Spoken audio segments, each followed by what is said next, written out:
Hello દોસ્તો, તાજેતરમાં અમેરિકાએ H-1B વિઝા માટે ફીમાં જબરજસ્ત વધારો કરીને 88 લાખ સુધીની ફી નક્કી કરી છે.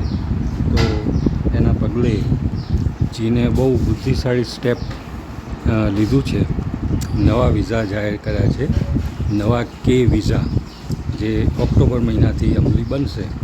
તો આ જે નવા કે વિઝા જે છે તેનો મૂળ હેતુ એ છે કે જે રીતે અત્યારે યુએસએમાં, કેનેડામાં ભારતીય યુવાધન ખાસ કરીને ત્યાં સ્કિલ વર્ક માટે જાય છે મોટી સંખ્યામાં, તો હવે વિઝા ફીમાં આટલો વધારો થવાથી ભારતના યુવાનો યુએસએના બદલે ચીન જાય અને ચીન તરફ આકર્ષાય અને ત્યાં પછી એ લોકો રહેવાનું શરૂ કરે અને રોજગારી પણ એ લોકોને ત્યાં જ મળે એવો પ્રયાસ ચીને બહુ બુદ્ધિશાળી સ્ટેપ લઈને અત્યારે કર્યો છે.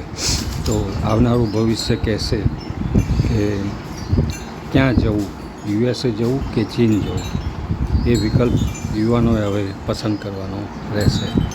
તો હાલ પૂરતો તો આપણી પાસે એ ન્યૂઝ છે કે હવે ચીનમાં જઈને ટેકનિકલ, ખાસ કરીને સ્કિલ વર્ક, એની કામગીરી માટે ભારતીય યુવાનોએ હવે ચીનનો વિકલ્પ પણ વિચારવો પડશે. વિડીયો જોવા બદલ